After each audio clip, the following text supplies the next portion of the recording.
Hello there, my very good friends. On today's wrestling news, we've got a major update on some pretty awesome plans for Kevin Owens and Sami Zayn. We've got what CM Punk said to Juice Robinson after the Collision main event. We'll talk about WWE's new strategy for PLEs. And Raw Underground is making its return on NXT. Why? Yes. Why? I'm Andy. I'm Michael. And this is the news. We're going to kick things off by talking about Kevin Owens and Sami Zayn. There's a new report come through from Worked Wrestling here, the insider account. With just an update on their situation, as well as another tag team who aren't a tag team at the moment, but will soon be a tag team. And when they're a tag team, they'll be in the tag team division against the tag team champions, Kevin Owens and Sami Zayn. Good. DIY. Yeah. Versus KO and Zayn. Sick. Yeah. Good. I'll just read the report. Read the whole thing. While Johnny Gargano was noticeably absent from WWE Raw, fans saw the return of Ciampa. As we've previously reported in the past, there are still plans in the works to reform DIY. We can now add current plans have this leading to a feud with Kevin Owens and Sami Zayn over the tag team titles. So it sounds like not only are Gargano and Ciampa coming back together, but they're going to be feuding over the tag belts, which from a work rate standpoint is probably one of the best feuds you could put together in the entire company. Ciampa was obviously back on Raw this week, killing the Miz, which makes sense from a storyline standpoint because they were associated prior to Ciampa taking this injury break, and the narrative is Miz didn't call me when I was off or whatever. Gargano, I keep calling him Gargano and Tommaso. Gargamel. Is that Smurfs? Tommaso the Tank Engine. Because he is... Henry the Tank Engine. I'm going to brick you up. Henry Kissinger. What are we doing? What is this show? The match is going to be good. Yeah, the match will be good. The point I was trying to make was that it was quite weird that Gargano won. It's brilliant. It was quite weird that Johnny wasn't on Raw this week because it was in his hometown. It's kind of nice to let people have a hometown pop and all that stuff. But hey, there you go. He wasn't there. But they're still putting them back together, and it sounds like they're going to feud for the titles. Cool. Yeah, into it. It's one of them Triple H bookings where he's already seen how much this match is going to be well received before the bell's even rung, isn't he? He looks at that and he's like, yeah, that's a pairing people are going to want. I might not tell much of a story on the way. Who knows? Maybe he will. Maybe I'm being cynical there. But typically, he's kind of he likes looking at what people perceive to be a dream match and just putting it in place. It's going to be cinema. It's going to be cinema. It's going to be musical theatre. It's going to be a local production. It's going to be pantomime. They're going to just take the ropes away and make it a stage more, and taking the ropes away later in another story. But yeah, it's very, to be honest, like a lot of his main roster booking, it's very of the takeover ilk, isn't it? It's the sort of thing that you would get excited for and hyped for in a takeover era. People are going to be absolutely. I can't wait either. People are going to be jazzed for this. It's a really good idea. Really good shout across the board, and probably a good way to make Johnny Gargano's, I said it properly, make his main roster run mean something a little bit more than it has since he came back, because he's not had the best direction at times, and I think his fans will be very happy to hear this. Are you happy to hear this? Do you want to see Kevin Owens and Sami Zayn defend the titles against DIY? If not DIY, who? What are you thinking of the reign so far? Has it been good? Has it been bad? Has it been somewhere in between? I think it's been very good, but let us know in the comment section below. That'd be nice. When it comes to good matches and storylines, Johnny Gargamel wants to catch them all. Is he a Pokemon? He is now. I thought it was Smurfs. Is Smurfs are Pokemon? Smurfs are Pokemon. Okay. They're also characters from the Beano, which is what the Marvel films are about. Dragon Ball Z. The Beano and the Dandy, innit? There you go. From your neck of the woods. Anyway, speaking of our neck of the woods, I'm not from Dundee. Let's talk about CM Punk and Collision. Obviously, the big debut was on Saturday night. CM Punk and FTR were victorious over Juice Robinson, Jay White, and Samoa Joe. And after the match, CM Punk, of course, won with the GTS on Juice Robinson. He appeared to be really getting in his face, pointing the finger. CM Punk had his ranty face on, but we all wanted to think better of that moment, and we were right to, as it turns out. Sports Illustrated Justin Barrasso has come through to report that Punk shared, quote, sincere words of gratitude with Juice Robinson, which I love. I love that, it could be looking like he's in his face, he's screaming, going, that was awesome, thank you so much, you got yourself over, kid, we're going to do more together. And it's gone well, and he's raging. He's absolutely, CM Punk fumes with how good match went. When you watch it back, more's the reason for it as well. Juice Robinson has been fantastic in this Rolling Bulk Club code. He's taken something very silly, stooging and scrooging, and kind of propelled himself into being one of the like sort of hotter acts in that match, which is quite impressive considering he was the designated job guy. There was a little bit more on this in Sports Illustrated as well. One AEW talent told Sports Illustrated that Punk is, quote, I don't know who this talent is, so it's just well, I ain't no expert on how to bring on young talent, but Punk is, quote, looking to spotlight different talent in his matches. I don't know who the source was though. And obviously this would, suggest that this is the case. He wants to bring on Juice, he wants to wrestle with Jay White apparently, so he does want to bring on as many people as possible. What? It's a good impression of Kenny Omega, is all I'm saying. Thank you very much. I was going for Nick Jackson, but the same thing applies. Yeah, I'm Kenny Omega. I'm Kenny Omega. I've been in this business a long time. He's Uncle Howdy. Uncle Kenny. So anyway, yeah, he was very positive towards Juice Robinson, and apparently that's very much part of Punk's MO since returning. In spite of some of the stuff he's saying, ostensibly as a heel character, now behind the scenes he wants to be seen as somebody elevating the youth. Yeah, and he's worked with a lot of younger wrestlers since he came back to wrestling. Hobbs, MJF, Darby Allin, a bunch of different people he's tied up with. And yeah, I really enjoyed this little bit of post-match afters with him and Juice, because I love it when people just go out of their way to stir some crap. Yeah. CM Punk would have known that when he made it look like he was raging at him and shouting in his face, he would have known that people would have been like, oh, Punk's pissed people off already. He's already angry and all of this. He knows exactly the kind of reaction that I was going to get. And that's why I'm kind of thankful he's back. And that's why I'm thankful to you for hitting that subscribe button. Fantastic. Moving on, let's talk about WWE's new strategy for major event announcements. This is from Fightful Select. You may have noticed in recent years, well, in recent months really, that WWE isn't really announcing things as far out as before. Previously, the things would be scheduled way in advance. Currently, they're kind of going one at a time, and it's usually only about 3 or 4 months in advance at most. Right now, I think it's only 2 months or something. Yeah. But this is strategic, and WWE is actually just trying to generate a bit of buzz. They feel that, according to Fightful Select, that by announcing things individually, it creates a bit of an occasion, a bit of a moment. It feels a bit more special. Now, things they take into account when doing this are economics, storylines, and audience growth. And the company are just trying to be as strategic as possible. They want these things to have their own moment, and they're happy with this approach too, and they're satisfied with how PLEs have panned out in 2023. Currently, their announcements tend to fit into one of several categories, be it a stadium show, an international event, or a show relating to a major storyline.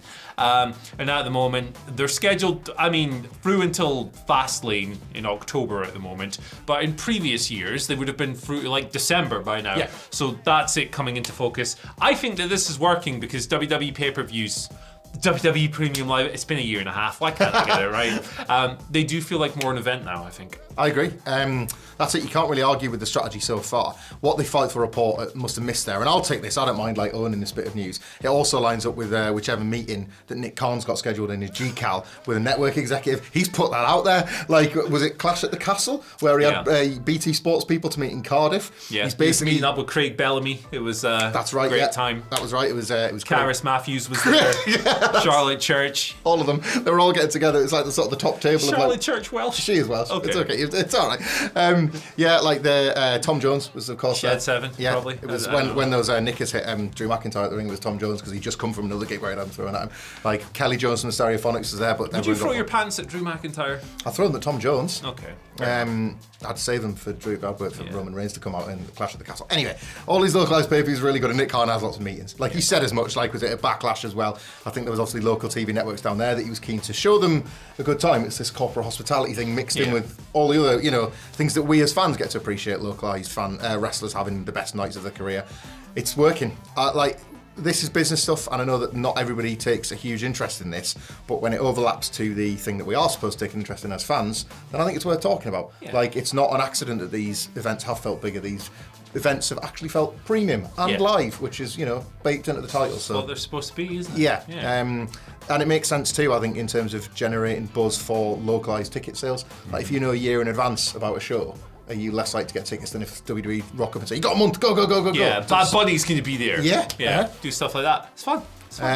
Speaking of things that are certain to generate buzz and audience and excitement, Raw Underground is coming back. You remember Raw Underground?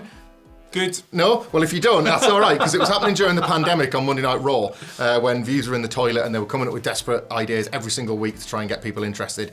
And it was an underground fight pit in the bowels of the Performance Centre, hosted by Shane McMahon looking like a war correspondent, where anybody could basically walk into the building and have an unregulated shoot fight with anybody else. None of that is an exaggeration. Not a single word I've said is hyperbolic. And NXT are bringing it back. On last night's NXT, there was a follow-up to a situation last week in which Damon Kemp was given a week by Eddie Thorpe to think of a stipulation for their rematch after Eddie Thorpe defeated Damon Kemp in a bit of a schmoz a couple of weeks ago on NXT. Damon Kemp took a week, he thought about it, and he wants Raw Underground. So it's not just like a no DQ or anything. It's like, no, I'm bringing back an entire set of people. I'm bringing back an Underground Fight Club. I'm bringing back Shane McMahon. In the very destination where it took place. Shane McMahon would be great. He is currently walking around with a ginormous robot leg brace as he recovers from his WrestleMania quad tear. But him coming back and going, sick, oh my God, this is sick, while hobbling around would be great. Somebody could just tap him out. Dabba-Kato might win again. Dabba-Kato, currently trying to rebuild his career on NXT, almost rebuilt it on Raw Underground in 2020 as one of the big heavies on there. You had, who else was on? Omos was the doorman. Yes. Kind of protecting the Hurt Business ran it for like a week. The integrity of the Underground Fight Club, I guess. I don't know. But anyway, Ziggler was on it. He was, yes, Amateur he was. wrestling They tried to background, reboot him briefly as a shoot fighter. But anyway, yes, Damon Kemp and Eddie Thorpe are going to have this match, and as a bit of icing on the brick-filled cake, which the heel was certainly like. Gable Steveson made an appearance on last night's NXT to say, I know a thing or two about Damon Kemp, obviously. Yeah. And I know nudge, a thing. Nudge, wink, wink. And Eddie Thorpe was like, I'm going to need to set up my fight camp for a match in 2 weeks. So it's 2-week fight camp. That's how it works in MMA, right? Yeah, UFC usually, that's 2 weeks, fortnight. That's all you need. It's really easy. It's like fake version of wrestling. Yeah, So. He's got a fortnight training with Gable Steveson before Gable turns on him in Raw Underground. 2 weeks time, get hyped. And Gable Kemp debuts or something. You never miss NXT. Will you be watching this week twice? I keep up with this show every week. I don't watch the full 2 hours because I respect myself. You've got too much respect for your own time. But I keep up with everything because it's my job and all of that stuff. And I have no interest in a Raw Underground reprisal at all. Hey, look, if you're fired up for the return of Raw Underground, I respect it. We just like different things. It's fine. It's fine. You might think you're talking to the lens. Are you talking to me? I'm talking to everyone. You might think the wrestling I like is garbage. That's okay. That's fine. No worries. At the least, it looks like wrestling. Raw Underground is something else entirely. I can't wait. Cool. Shane McMahon hobbling in has now become a new thing. For Dabba-Kato to just chop block him straight away. Ah! Actually, now you've kind of sold me. Making those noises he did when Kevin Owens and Sami's like, There's 30 seconds of it as well. The man's an idiot. Let's move over to our Twitter questions here. I've got a couple on Forbidden Door to start things off. The first one comes from Favanti Well, sloth emoji, respect, who asks, CM Punk in the Elite, greatest work ever? ? I don't think it'll work, my friend. Also, how bad a job... How bad a job has AEW done setting up the Forbidden Door card? No emotional storyline builds at all. To that second part, that's the point.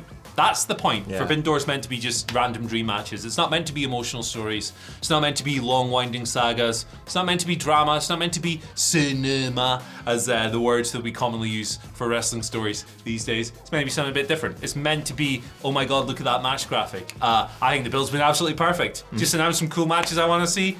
You can have All In, you can have whatever other shows you want for your stories and your things. Not everything needs to be the same. Not everything needs some gigantic emotional hook or whatever, because the in-ring quality is going to be stellar. That's what people are buying it for, and sometimes catering to the hardcore wrestling fan. It's good. Yeah, like what you like, but this show is predicated on people liking AEW and liking New Japan. So the idea that they wouldn't then like this card seems a bit daft. Last year's Forbidden Door kind of did well in spite of a build that was story-driven. Nobody was that hyped going in because they tried to make all these supposed dream matches and fold them into their weekly TV show, and it didn't really work. Yeah. There was a couple of overlaps that just actually sort of managed to threaten to ruin the big hyped matches on the night, and then obviously everybody came together. When you let the races wrestle, it's good stuff. So the card feels like it can't miss, but yeah, this feels like it's more in line with what people wanted last year. And as well, it's worth remembering, what was the name of the person that asked this question? Favanti Well. Obviously it might not be to everybody's taste, and it might not be to yours, but there is no card in the AEW calendar that is more about servicing very, very, very, like, it's very rooted hardcore based than this one. Yeah. And this is sort of how you do it. The, like, Okada-Danielson match, and to a lesser extent, the Omega-Ospreay rematch are the exact things that, like, that fan base, niche as you may think them to be, were calling for. So, like, this is the one night a year to do that. And it factors into, like, wider, like, a lot of people will say stuff like, oh, they're catering to hardcores. Good. Yeah. Good. They should. Like, I don't buy into this idea that they should be catering to this just straw man casual fan that's out there that they're not appealing to enough or whatever. Yeah, appeal to your base, man. Like, and it's the one pay-per-view a year where they do this and they just go, here's a bunch of random matches. And I'm like, yeah, it's sick. WWE doesn't cater to its base all the time. And that's fine too, because then you get both. Yeah. Like, for the people that do want to watch both, you know that on this side you're getting... Flavors. It's like you're not picking up, like, a Taylor Swift album and going, damn, there's just not enough blast beats on here for me, you know? I'm picking pistachio, but sometimes I want mint chocolate chip. Yeah, there you go. Boom, different flavors. Right. Great time to be an ice cream fan. Mr. Diz has been on. Ice cream rules. Ice cream kicks ass. Get some ice cream after this. Yeah, let's do it. It's 9 a.m. He wants to know, what's your Forbidden Door card if it was WWE versus AEW? Let's go 6 matches, whatever match type you want, except anything on a pole match. Fair. Should we just go back and forth and do one each, 3 each? Like bam, bam, bam, bang. Okay. It's probably the easiest way to do it. We really should have thought of this before we come in because it's such a good question. I don't want many. I know this is like a really unpopular answer. Like, I want Cody Rhodes versus CM Punk because I got robbed of it in AEW. Okay, we'll start with that. Yeah. Cody Rhodes versus CM Punk. I think that's as good a place as any to be. I think that the sheer spectacle of Roman Reigns versus Kenny Omega would be a total freak show, and I'm into that. So that's my main event. How weird would that be? It'd be great. Fingers crossed we get it over 8 exciting minutes on Monday Night Raw next year, but Young Bucks Usos, please. I was going to throw that down next. We can finally find out who better, as Chris Kanyon would say. Rest in peace to the great man. All right, let's dip into the women's division a little bit here. Let's go Io Sky versus Jamie Hayter. Boom. Ooh, straight away. yes, Fantastic. I'm into that. Sensational. 2 more. Who, can you help me out? Who would you say probably is the most dynamic babyface flyer in WWE? Santos Escobar's having a run. Yeah. Like, I'm trying to think of somebody, if you like, obviously look at the incredible, some bloated, some people would say, but like that roster full of like AEW wrestlers that maybe don't get enough like presence in TV time. I would like to see like one of those, oh wow, they've signed Santos Escobar, who would I want to put him against? Santos Escobar, Jeff Jarrett. Yeah. Why the hell not? Got it. It's the old Shane McMahon WrestleMania rule. Well, is he on the on the board for a match yet? You know? Papa Briscoe versus Randy Orton. No, my final match, and some people will think I'm joking. I am 100% not joking. Is Brock Lesnar versus Orange Cassidy? Oh yes. That would be just pure freak nonsense. I'm here for it. And if Brock's like, absolutely not, we'll just slot in Gunther. Yeah, yeah. There you go. There you go. Boom. Absolutely. Or you could do Brock versus Darby. That'd be great as well. Oh mate, yes. So many fun matches you could come up with. Brock and Gunther versus Darby and Orange Cassidy. Gunther versus Danielson for the nerds, including myself. I like this card now. I didn't at first, but I'm into it. Yeah. Jon Moxley versus a real brawler. No. 2019's biggest feud that was never paid off. Seth Rollins versus Jon Moxley. We got teased. Where were you, man? Finally a payoff. Now Where we get were it. you, man? Final question of the day comes from the 407th Adam. We have 407 as well. What do you make of the Outcasts? Do you think they're where they need to be? Do they need more, whether it be new members, tag titles, a manager, or something else? I'm going to let you speak on this one. I'm an Outcast guy now. Yes! But, like, you were there before me. It's taken me a little bit longer to come round. Do you know what it is? I'm a huge Tony Storm guy. That's the reality of this. Tony Storm and that belt is something that makes a lot of sense to me in AEW. And it feels like Ruby Soho has really found herself as a character in a way that she never did as a babyface, in my opinion. Tony Storm's bringing it in-ring. Ruby Soho's got way more personality and can absolutely go. And I go both ways on Saraya, but this just doesn't happen with her bizarre charisma. Like, I hope she's off at the moment. I hope she's back soon. I hope all is well. But I don't think any of this even gets going without her unique and chaotic, needly energy that like really riles people up. It took a while, but now that they're more just bad guys rather than in some sort of turf war to get to AEW, I think this gimmick works. I think it rules. I've enjoyed it from the very moment that Saraya said neckbeard stinky twats. I've been on board with this. I want Thunder Rosa to join. Green half face paint. And, oh god, that would be fantastic. Yeah. I just think it's a lot of fun. They come across as a bunch of friends having fun on TV, which is something I like about it most. I think Ruby and Tony in particular have great chemistry, like fantastic heel chemistry as allies. You're right about Tony's title reigns; they're always awesome. And Saraya is the chaotic queen of AEW. She rules. She just calls people twats and gets fined. Sticks up the finger, all that gets told off for it. Yeah. Like they have a T-shirt. This is so lame. It's great. Offensive shirt. Got him. Says it's like part of it is so whack it's good, and part of it is just actually good. And that's the balance of life that I strive for in literally everything. So I think they're awesome, personally. Stories will bounce off them as villains, and AEW's always had a problem with telling more than one story at a time with the women's division. So, like, I think it will genuinely benefit long term to build and bolster this stable. Yeah, it's good stuff. And you know what else is good stuff? The video that's been in the screen between us for a little time now. Probably this is a really bad outro, so I'm just going to cut it off. Peace.